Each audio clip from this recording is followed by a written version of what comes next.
இது பாருங்கள் curve fitting வந்து நம்மளுக்கு யூஜிடிஆர்பியில் 10th யூனிட்டில் இருக்குது. ஸ்டாட்டிஸ்டிக்ஸுங்கிற டைட்டிலுக்கு கீழே நம்மளுக்கு கர்வ் ஃபிட்டிங் இருக்குது. இதில் வந்து நம்மளுக்கு பார்த்திங்கன்னா ப்ராப்ளம்ஸ் வந்து போட்டால் ரொம்ப லெங்க்தியாக தான் வந்துகிட்டே இருக்கும். கால்குலேஷன்ஸ் எல்லாம் ரொம்ப ஹெவியாக இருக்கும். அதனால் இந்த கர்வ் ஃபிட்டிங்கை பொறுத்த வரைக்கும் நம்மளுக்கு நார்மல் ஈக்குவேஷன்ஸ் தான் நிறையா கேட்குறதுக்கு வாய்ப்பு இருக்குது. ஸோ நார்மல் ஈக்குவேஷன்ஸை நம்ம எப்படி எழுதணும் அப்படிங்கிறத தான் நம்ம இதில் கற்றுக்க போகிறோம். சரிதானா? ரொம்ப ஈஸியாக அதை வந்து நம்ம லேர்ன் பண்ணிக்கலாம். யூஜிடிஆர்பி மேத்ஸுக்கான ஆன்லைன் பேட்ச் நம்மக்கிட்ட இருக்குது. வேணும்னா காண்டாக்ட் பண்ணுங்கள். நம்மளுடைய கிளாஸஸ் எப்படி இருக்குன்னு கமெண்ட்லேயும் டிஸ்கிரிப்ஷன் லிங்க் கொடுத்துருக்கேன். போய் பார்த்துட்டு கம்ஃபர்டபுளாக ஃபீல் பண்ணிங்கன்னா காண்டாக்ட் பண்ணுங்கள். ப்ளேலிஸ்ட்டு ஷார்ட்ஸ் எல்லாத்தையுமே பாருங்கள். OVM ஆப்பை டவுன்லோட் பண்ணிக்கோங்க. அதில் previous year question prescribed books எல்லாமே இருக்குது. நீங்கள் ஃப்ரீயாகவே டவுன்லோட் பண்ணிக்கலாம். சரியா?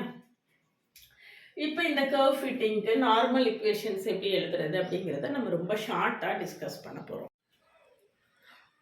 பாருங்கள், curve fitting method of least ஸ்கொயர்ஸ்னு பேர் இந்த மெத்தடுக்கு. Fitting a straight line. முதல்ல ஒரு ஸ்ட்ரைட் லைனை எப்படி ஃபிட் பண்ணுறது, எப்படி நம்ம வந்து இது பண்ணுறது அப்படின்னு பார்க்க போகிறோம். y = ax + b இது ஒரு ஸ்ட்ரைட் லைனோட ஈக்குவேஷன். இந்த ஸ்ட்ரைட் லைனை நம்ம வந்து மேத்தமெட்டிக்கலாக அதை ஃபிட் பண்ணுறதுக்கான formula a summation xi square + b summation xi = summation xi yi. அடுத்தது a summation xi + nb = summation yi. இதுக்கு அடுத்தது செகண்ட் டிகிரி பேரபோலா. இந்த ரெண்டு மட்டும் தெரிஞ்சால் அதுக்கப்புறம் நம்ம எந்த மாடலில் வந்தாலும் நம்மளால் ஒர்க் பண்ணிட முடியும். ax² + bx + c இந்த abc கான்ஸ்டன்ட்ஸை தான் நம்ம கண்டுபிடிக்க போகிறோம்.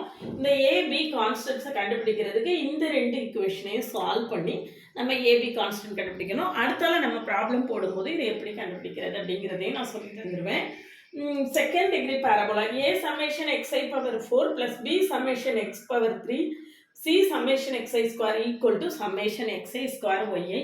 அதே மாதிரி இங்கே இந்த ஈக்குவேஷன்ஸ் நார்மல் ஈக்குவேஷன்ஸை நீங்கள் மெமரைஸ் தான் பண்ணணும். நார்மல் ஈக்குவேஷன்ஸ் என்ன அப்படிங்கிறது தான் நம்மளுக்கு அடிக்கடி கேட்கக்கூடிய கொஸ்டின்ஸாக இருக்கும். ப்ராப்ளம் போடுறத விட a summation xi power 3 + b summation xi square + c summation xi = summation xi yi. அடுத்தது a summation xi square + b summation xi + nc = summation yi. சரிதானா? இந்த ரெண்டு தான் முக்கியம். இப்போ மூணாவது ஈக்குவேஷன் பாருங்கள், y = bx power aன்னு இருக்குது. இதை நம்ம ஒரு ஸ்ட்ரைட் லைனுக்கு கன்வெர்ட் பண்ணிவிட்டு அதுக்கப்புறம் நம்மளுக்கு ஸ்ட்ரைட் லைனுக்கு நார்மல் ஈக்குவேஷன்ஸ் தெரியும், அதை வச்சு நம்ம எழுதிடலாம். y = bx power a அப்படின்னா நான் ரெண்டு பக்கமும் லாக் எடுக்கிறேன். லாக் எடுத்தால் log y = log b + log x power aன்னு வந்துடும். இந்த பவரில் உள்ள லாக் வந்து இங்கே வந்துடும். அப்போ இது என்ன ஆகும்னா a log xன்னு வரும். அப்போ a × கேபிட்டல் எக்ஸ். அப்போ கேபிட்டல் எக்ஸுங்கிறது லாக் எக்ஸு, கேபிட்டல் ஒய்ங்கிறது லாக் ஒய். சரியா? அப்போ capital Y = a × capital X + b. இப்போ பாருங்க, அது இதே மாடலில் கன்வெர்ட் ஆயிருக்கு. இதே மாடலில் வந்திருக்கு. அப்போ கேபிட்டல் ஒய் இருக்கிற இடத்துல நம்மளும் கேபிட்டல் ஒய் போடணும், கேபிட்டல் எக்ஸ் இருக்கிற இடத்துல நம்மளும் கேபிட்டல் எக்ஸ் போடணும். அப்போ a summation xi square. அப்போ a summation capital xi square + b summation capital xi = summation xi yi. அதே மாதிரி a summation xi + nb = summation yi. சரிதானா? இதுதான் நார்மல் ஈக்குவேஷன்ஸு. இல்லை எனக்கு இந்த ப்ரொசீஜர்லாம் வேண்டாம், நான் நேராகவே இதை மெமரைஸ் பண்ணிக்கிறேன்னா வெல் அண்ட் குட். இதை நேராக உங்களால் மெமரைஸ் பண்ண முடியும்னா வெல் அண்ட் குட். ஆனால் நான் வந்து எப்படி வந்திருக்கு இந்த ப்ரொசீஜர் அப்படிங்கிறத நான் உங்களுக்கு சொல்லியிருக்கேன். இதே மாதிரி அடுத்த ஈக்குவேஷன் பார்த்தீங்கன்னா இது ஒரு ஈக்குவேஷன். இன்னொரு ஈக்குவேஷன் மெத்தட் சொல்கிறேன். y = ab power x. y = என்னது? ab power x. இதுலையும் நான் ரெண்டு பக்கமும் லாக் எடுக்கிறேன். அப்போ log y = log ab power xன்னு இருக்கும். அப்போ log a + log b power xன்னு வந்துடும் = log a. log a நம்ம கேபிட்டல் ஏன்னு போட்டுக்கலாம், x log b. சரியா? அப்போ log y என்ன வந்துடும்? கேபிட்டல் பின்னு வந்துடும். இங்கே a + b capital b × x. Capital b × x. இதில் கேபிட்டல் ஏங்கிறது என்னது? log a. கேபிட்டல் பிங்கிறது என்னது? log b. சரியா? கேபிட்டல் ஒய்ங்கிறது என்னது? log y. கேபிட்டல் ஒய்ங்கிறது லாக் ஒய். சரியா? இதெல்லாம் நம்மளுக்கு தெரிய வேண்டிய விஷயங்கள். இப்போ நம்ம இந்த பாருங்க, இந்த மாடல்ல இருக்கு. இப்போ இந்த ஈக்குவேஷன் எப்படி இருக்கு? a plus ax plus b. a இருக்கிற இடத்துல கேபிட்டல் b இருக்கு, a இருக்கிற இடத்துல கேபிட்டல் b இருக்கு. x வந்து ஸ்மால் x தான், x வந்து என்னது தான்? ஸ்மால் x தான். y இருக்கிற இடத்துல கேபிட்டல் y இருக்கு, b இருக்கிற இடத்துல கேபிட்டல் a இருக்கு. b இருக்கிற இடத்துல நம்மளுக்கு எப்படி இருக்கு? Capital bx plus a. இப்படி கூட நீங்க எழுதிக்கலாம், bx plus a. இப்போ நார்மல் ஈக்குவேஷன்ஸ் எழுதுவோம். நார்மல் ஈக்குவேஷன்ஸ் எழுதினீங்கன்னா b சம்மேஷன் xi ஸ்கொயர், இது xல மாற்றம் இல்லை, ஸ்மால் x தான், plus plus capital A summation xi equal to சம்மேஷன் xi இன்டு கேபிட்டல் y. இந்த நார்மல் ஈக்குவேஷன் எழுதுறதுல தான் விஷயமே இருக்கு. அதே மாதிரி இங்க a இருக்கிற இடத்துல b இருக்கு இல்லையா? அப்ப b summation xi plus n into capital A equal to summation capital y. இதுதான் நம்மளுடைய நார்மல் ஈக்குவேஷன். சரிதானா? எப்படி புரியுது? எப்படின்னு போட்டிருக்கேன்னு புரியுதுல்ல? அதாவது ax பிளஸ் b அப்படின்னு இருக்கிறதுக்கு பதில் இங்க bx பிளஸ் ஏன்னு இருக்கு. அப்ப a இருக்கிற இடத்துலலாம் b போடணும், b இருக்கிற இடத்துலலாம் a போடணும். ஸ்மால் x வந்து ஸ்மால் x தான், சேஞ்ச் இல்லை. x வந்து ஸ்மால் x தான், சேஞ்ச் இல்லை. y இருக்கிற இடத்துல நம்ம என்ன செய்யணும்? கேபிட்டல் y போடணும். y இருக்கிற இடத்துல கேபிட்டல் y போடணும். இதுதான் மெத்தடு. இதுலேயும் நான் உங்களுக்கு அட்வைஸ் பண்ணக்கூடியது அதுதான். உங்களால் இதை மெமரைஸ் பண்ண முடியும் அப்படின்னா வெல் அண்ட் குட், உங்கள் சாய்ஸ், நீங்கள் மெமரைஸ் பண்ணிக்கலாம். இல்லை அப்படின்னா இந்த ஒரு ஈக்குவேஷன் மட்டும் மெமரைஸ் பண்ணி வச்சுட்டிங்கன்னா இந்த மெத்தடில் நீங்கள் என்ன செய்துக்கலாம்? எந்த ஈக்குவேஷன் வந்தாலும் எழுதிக்கலாம். சரியா? எந்த மெத்தடில் எது வந்தாலும் எழுதிக்கலாம். அடுத்தது பாருங்க, அடுத்த equation y equal to a e power bx. y equal to நம்மளுக்கு என்ன கொடுத்துருக்காங்க?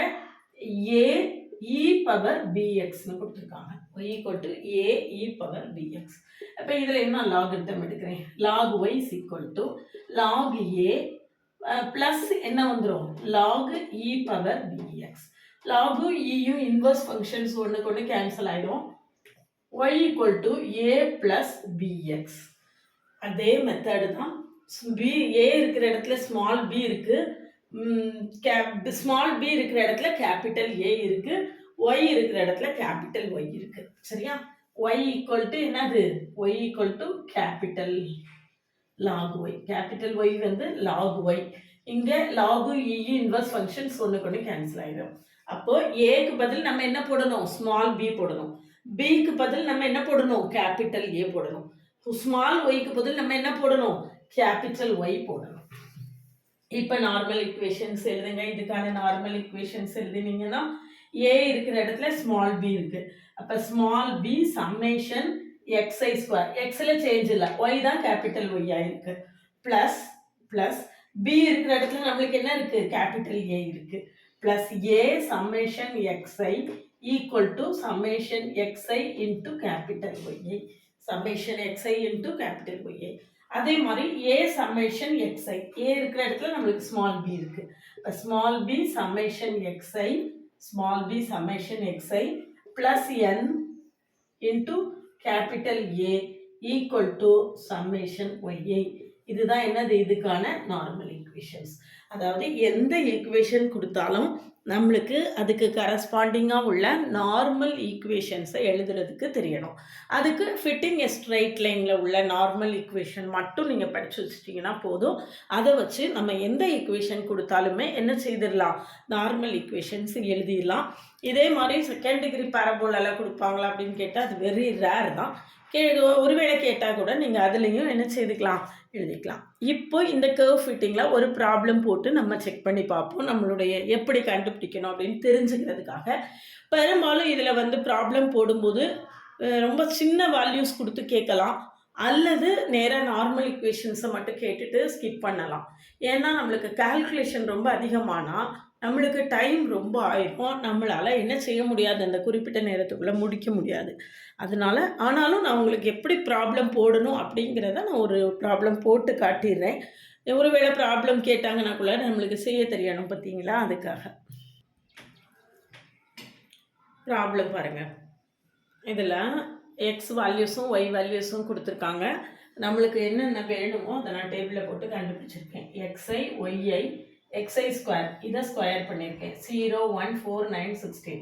அப்புறம் எக்ஸ்ஐ இன்ட்டு ஒய்ஐ இந்த ரெண்டு இந்த இருக்கு பாருங்கள். இந்த ஈக்குவேஷனில் நம்மளுக்கு எக்ஸ்ஐ ஸ்கொயர் வேணும், எக்ஸ்ஐ வேணும், எக்ஸ்ஐ ஒய்ஐ வேணும், அதுக்கப்புறம் சமேஷன் ஒய்ஐ வேணும். சரியா, அது எதெல்லாம் வேணுமோ அதெல்லாம் போட்டு கண்டுபிடிச்சி எக்ஸ்ஐ ஸ்கொயர் இதனுடைய ஸ்கொயர் 30 வருது.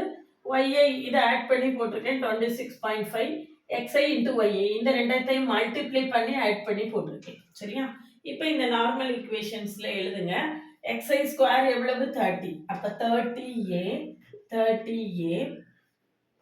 Plus summation X I into B இந்த இருக்கு plus 10b 30a into 10b equal to 26.5 minus 26.5 ன்னு எழுதிக்குவோம். minus 26.5 எழுதிக்கலாம். அடுத்தது a summation xi. a summation xi னா 10a plus nb. n எத்தனைன்னு பாருங்க 5. 5b minus summation yi. summation yi வந்து இங்கே வந்து சம்மேஷன் ரெண்டுமே அப்படி வருதா இல்லையே, கூட்டலில் தப்பு போட்டிருக்கேன், பார்த்து தப்பு பண்ணியிருக்கேன். இது 69 வருது.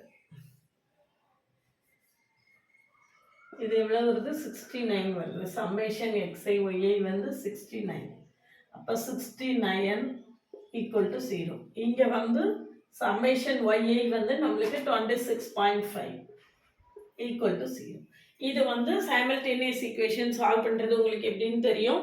இதை 2ஆல் மல்டிப்ளை பண்ணி இதில் சப்ட்ராக்ட் பண்ணலாம், அல்லது இதை 3ஆல் மல்டிப்ளை பண்ணி சப்ட்ராக்ட் பண்ணலாம். இது ஒரு மெத்தடு. இது ரொம்ப ஈஸியாக ஷார்ட்டாக நம்ம இந்த மெத்தடில் செய்யலாம். எப்படின்னு பாருங்கள். ax + by + c = 0, dx + ey + f = 0. X ஒய்யை எப்படி கண்டுபிடிக்கிறது அப்படின்னு சொல்லியிருக்கேன். இந்த பாருங்கள், எக்ஸ் ஒய்யை எப்படி கண்டுபிடிக்கிறது. a b c def சரியா. டினாமினேட்டர் பார்த்துக்கோங்க, ae - bd. டினாமினேட்டர் என்னது ae - bd. இதுலேயும் அதான் இதுலேயும் அதான். சரியா, இப்போ நியூமரேட்டரை கண்டுபிடிக்கலாம். நியூமரேட்டரை கண்டுபிடிக்கிறதுக்கு எந்த வேல்யூ கண்டுபிடிக்க போகிறோமோ அதை விட்டுட்டு மீறிய பாருங்க. bf - ce இந்த இருக்கு, bf - ce. சரியா, அதே மாதிரி அடுத்து y கண்டுபிடிக்க போகிறோம். அப்போ இதை விட்டுட்டு பாருங்க.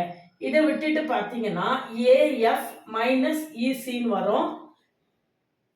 டி இது டி af - cdன்னு வரும். ஆனால் cd - afன்னு எழுதணும். ஆனால் நம்ம என்ன எழுதணும், cd - afன்னு எழுதணும். ஏன் அப்படின்னு பார்த்தீங்கன்னா இதில் y வந்து cd - af cd - afன்னு எழுதணும். ஏன் அப்படின்னு பார்த்தீங்க அப்படின்னா செகண்ட் டேர்ம் நம்ம எப்போவுமே நெகட்டிவ் போடுவோம்ல, டிட்டர்மினன்ட் வேல்யூ கண்டுபிடிக்கிற அதே மெத்தடு தான். இதை கண்டுபிடிக்கும் போது af - cd, ஆனால் செகண்ட் டேர்மில் நெகட்டிவ் வர்றதுனால நான் cd - afன்னு போட்டிருக்கேன்.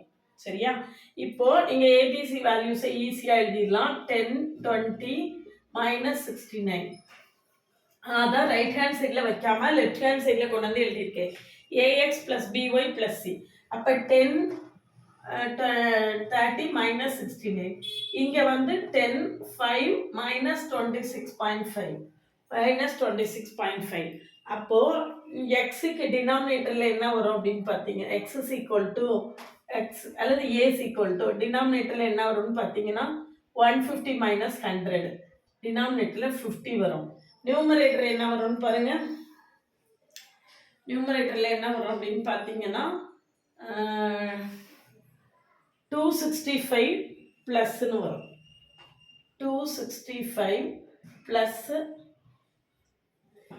95 45க்கு 5 மீதி 4 6 4 6 30 34 0 1 5 510/50. ஆன்சர் வந்து 51/5. ஆன்சர் என்னது 51/5. 51/5னா நம்மளுக்கு ஏயோட வேல்யூ என்ன வரும்?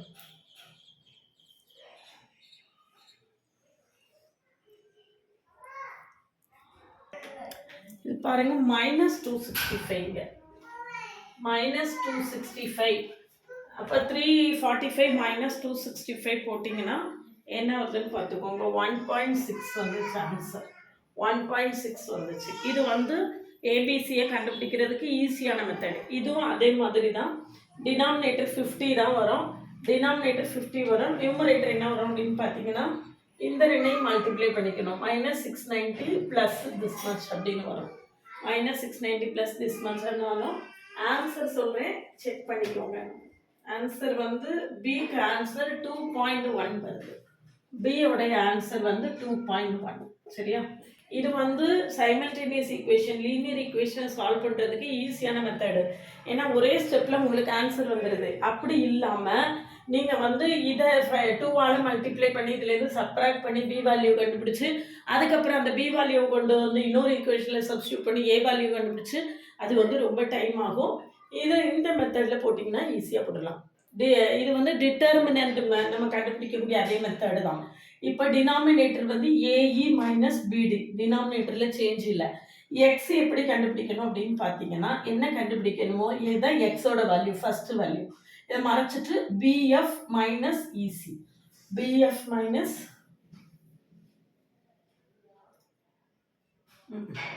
PF minus EC. சரியா? இப்போ செகண்ட் வேல்யூ கண்டுபிடிக்கிறதுக்கு உங்களுக்கு ஏஎஃப் மைனஸ் சிடின்னு வரும். நம்ம செகண்ட்ல எப்பவுமே நெகட்டிவ் போடுறதுனால சிடி மைனஸ் ஏஎஃப் அப்படின்னு போட்டு சிம்பிளிஃபை பண்ணுறோம். சரியா? பியோட வேல்யூ செக் பண்ணி பாருங்க, 2.1 வருது. சரியா? இப்போ நம்மளுடைய ஈக்குவேஷன் ஆஃப் ஸ்ட்ரைட் லைன் என்ன அப்படின்னு பார்த்தீங்கன்னா y = 1.6x + 2.1. 1.6x + 2.1. ரொம்ப சின்ன ப்ராப்ளம் கொடுத்துருக்கேன். இதுலேயும் டெசிமல் இல்லாமல் ஃபுல்லாகவே இன்டீஜர்ஸாக இருந்ததுன்னா இதை விட ஈஸியாக வரும். ரொம்ப சின்ன ப்ராப்ளம் கொடுத்துருக்கேன். அதுவே இவ்வளோ பெருசாக வரும்போது நான் காம்படிட்டிவ் எக்ஸாம்ஸ்க்கு அதனால தான் நார்மல் ஈக்குவேஷன்ஸ் கேட்குறதுக்கான சான்சஸ் இருக்குது அப்படின்னு சொல்கிறேன். இதுவே நீங்கள் வந்து பேரபோலா ஃபிட்டிங் பேரபோலா அப்படின்னு பார்த்தீங்கன்னா அதில் 3 ஈக்குவேஷன்ஸ் இருக்கும். 3 ஈக்குவேஷன் சால்வ் பண்ணுறது இதை விட பெரிய ஒர்க்காக இருக்கும். அது மட்டும் இல்லாமல் அதில் இன்னும் நிறையா டேபிள்ஸில் இன்னும் நிறைய வேல்யூஸ் வரும். அதனால் திரும்ப திரும்ப நான் சொல்லக்கூடியது நார்மல் ஈக்குவேஷன்ஸ் கேட்குறதுக்கான பாசிபிலிட்டிஸ் வந்து அதிகமாக இருக்குது இந்த ஏரியாவில் அப்படின்னு. அதாவது நார்மல் ஈக்குவேஷன் கண்டுபிடிக்கிறதுலையும் ஏற்கனவே சொன்ன மாதிரி இதுதான் நம்மளுடைய general equation of straight line. இதை நேரடியாக கேட்காம வேற ஏதாவது ஈக்குவேஷனை கேட்டு அதிலிருந்து இதை யூஸ் பண்ணி நார்மல் ஈக்குவேஷன் கண்டுபிடிக்கிற சொல்லி கொடுத்தேன் பார்த்தீங்களா, அது கேட்கறதுக்கான பாசிபிலிட்டிஸ் வந்து நம்மளுக்கு அதிகமாகவே இருக்கும். சரிதானா?